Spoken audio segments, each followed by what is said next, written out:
Now, what to say about Space Patrol Luluco? Not much other than a very underwhelming anime from Studio Trigger. The show has been forgotten by most fans of the genre. The few fans the show does have only ever praised the art style and never the story, which feels more like a bunch of half-asleep writers throwing darts at a board to see what sticks.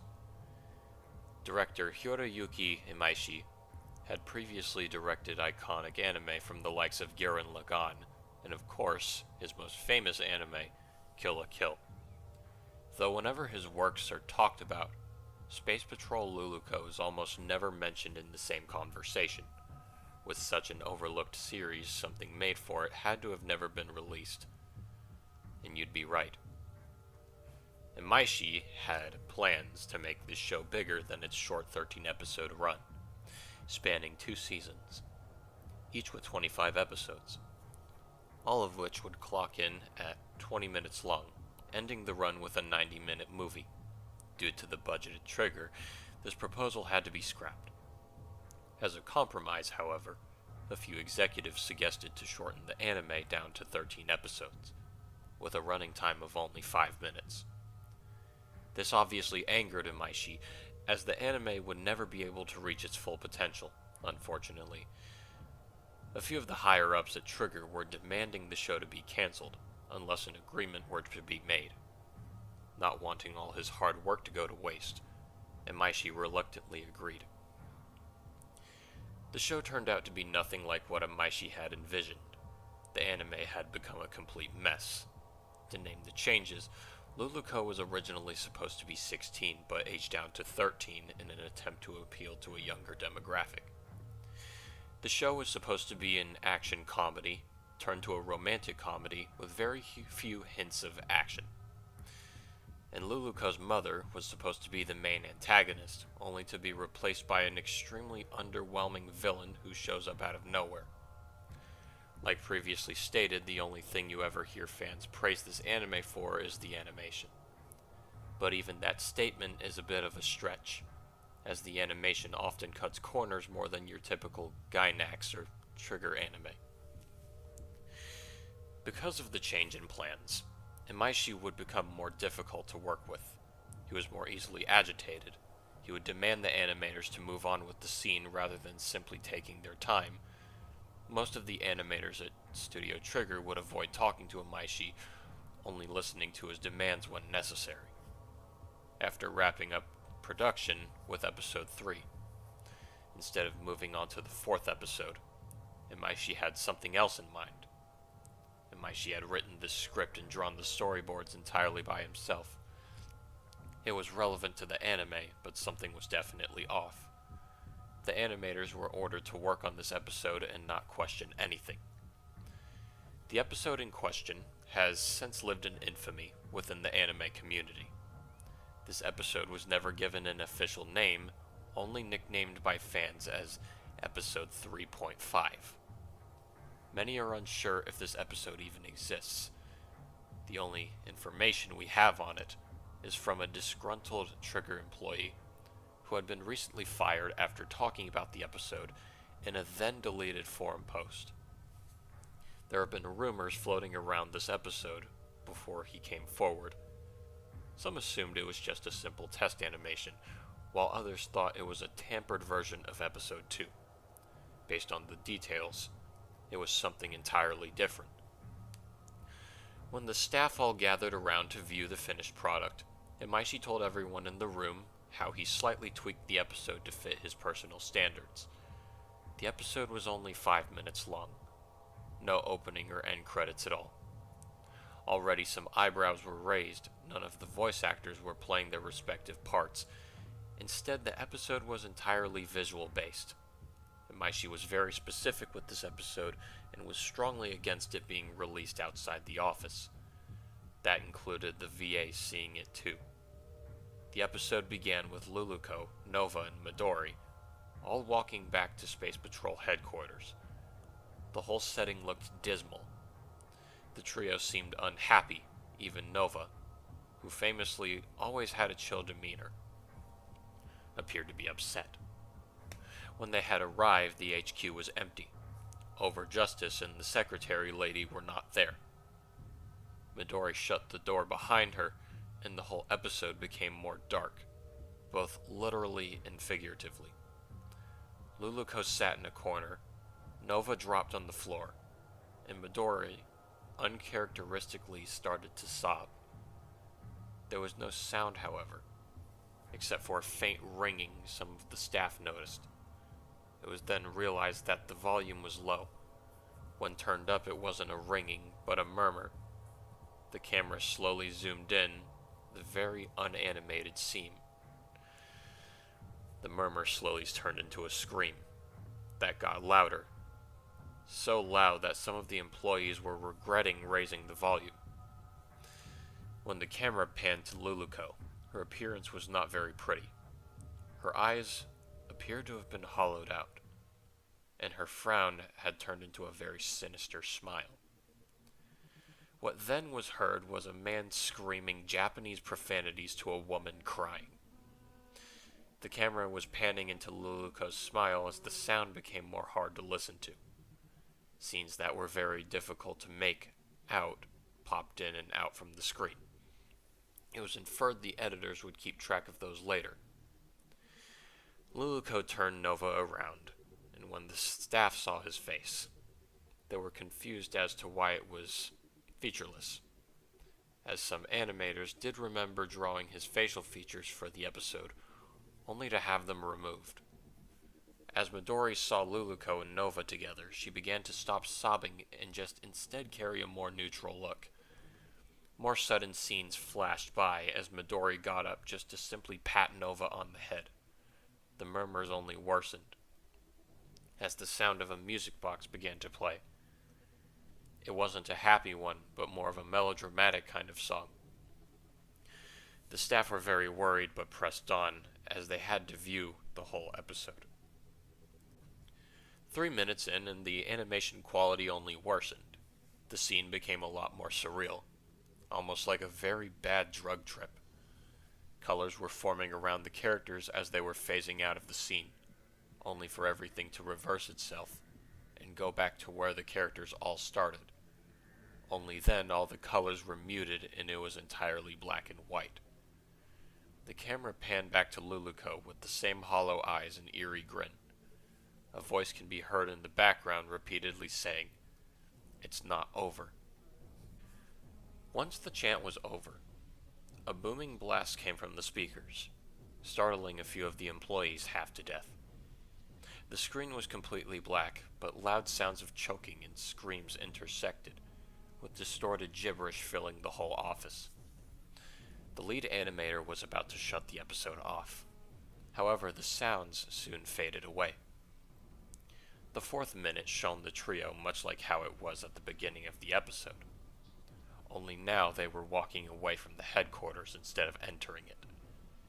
The music box from before was playing again as they were walking. It slowly faded out until the screen faded to black.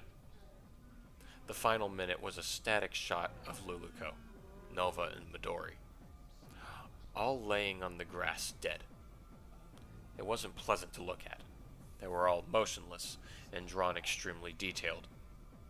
There was no sound, no music, nothing. The episode would then cut off on that image. All of this information had come from the forum post. To this day, it is still widely debated whether or not this episode was really made or a well-fabricated hoax. And that leads to why I created this post to begin with. When researching this topic, I reached out to the former Trigger employee. He seemed friendly enough, and thankfully even knew a bit of English. But one question was running deep through my mind. What were the scenes that flashed by? The ones he described in the post. When asked about them, he immediately told me that he wished to remain anonymous, and that he would never talk to anyone on the internet ever again. He never wanted to explain them, as when the editors slowed down the footage and enhanced the video to see the scene more clearly, it was surely something they should have never seen. The editor promised to not tell Imaishi we looked back at the episode, as he only wanted them to see it that one time and never again. He left me with the video file of everything that he could get from the animation. I've never seen the animation before.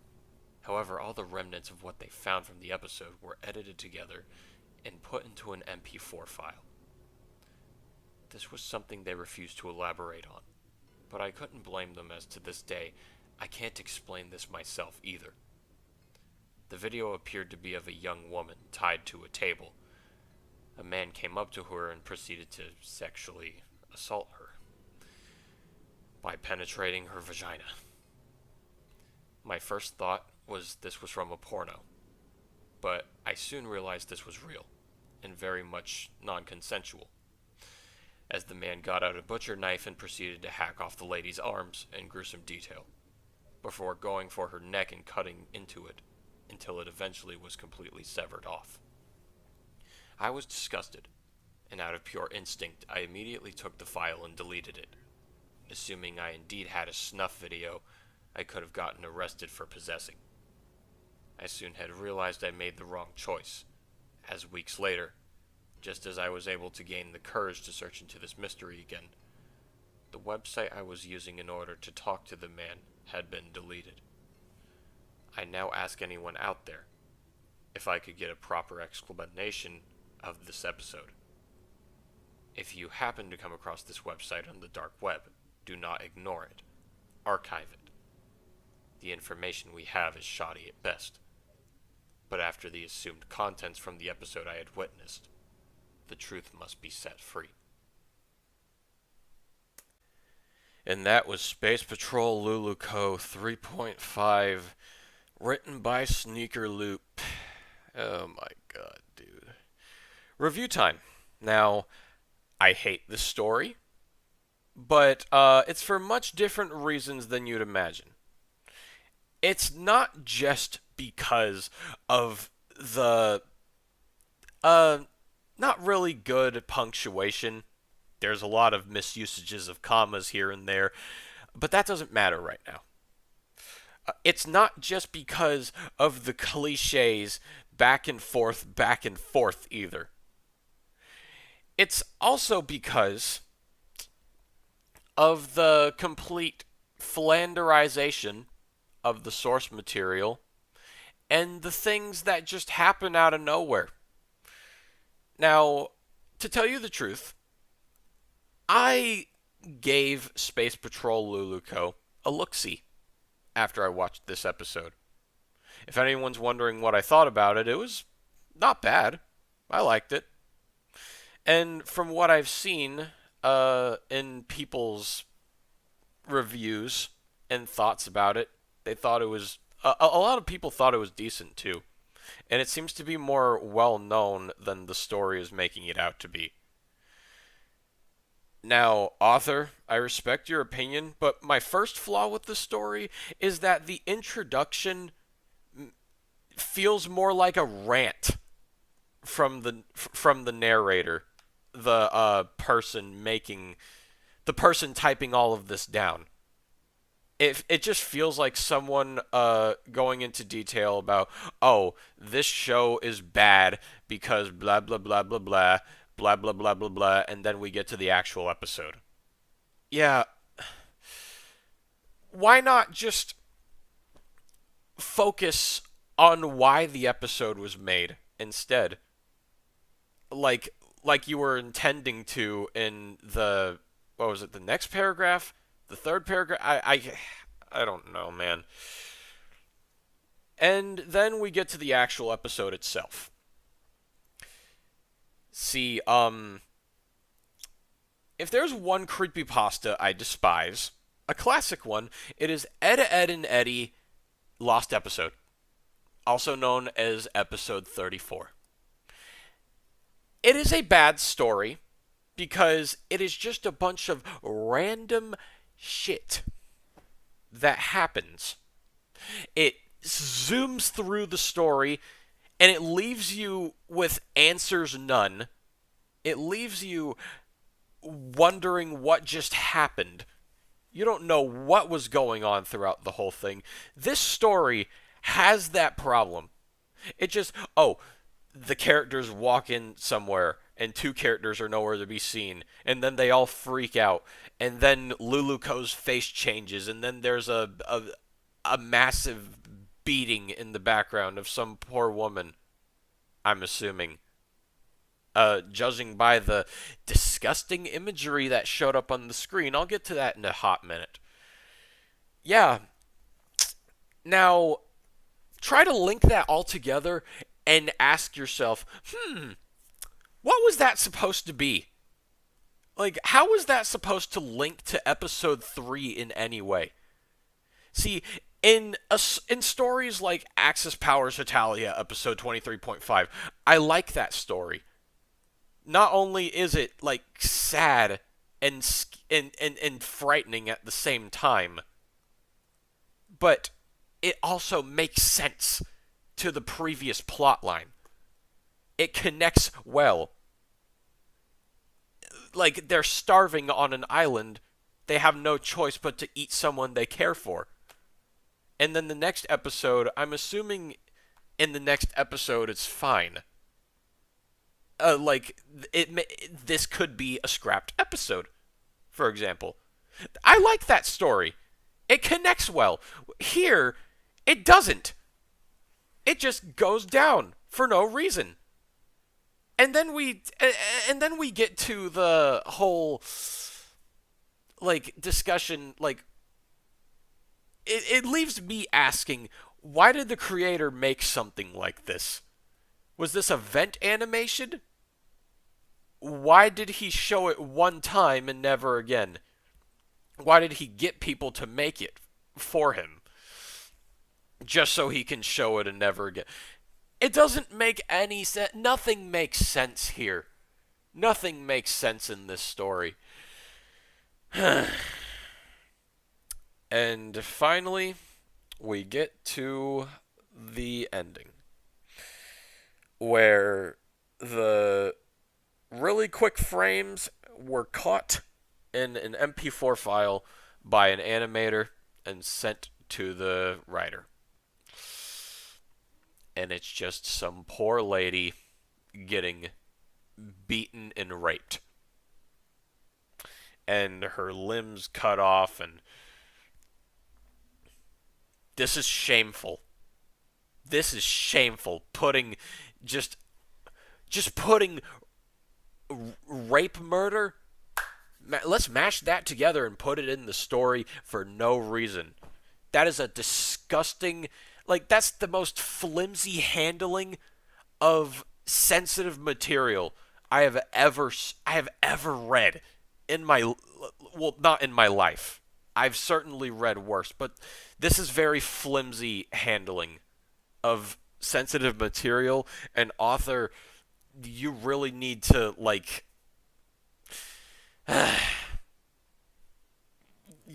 don't ever do this. Don't ever do this in your story. Now, I will say the story did have something good about it, and that was it had decent build-up up until the episode was actually shown.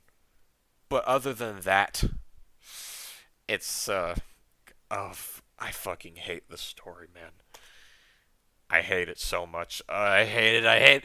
And this is the first anime pasta I read on my channel. The first anime pasta. SneakerLoop, I am going to give this story a 1.5. This is atrocious. I'm sorry. I sincerely hope that you improve on your writing. I hope you continue writing, continue improving, and you eventually come up with something better than whatever this was, because this is awful. And I'm just being honest with you, because I genuinely want you to get better. Okay? And that's what I want with all of the writers who have appeared on my channel. But as always, this is simply my personal opinion. We all have our opinions regarding these pastas. What did you think of the pasta? What would you have done to improve upon it. And as always, I will see you all in the next narration. I love you all. Bless.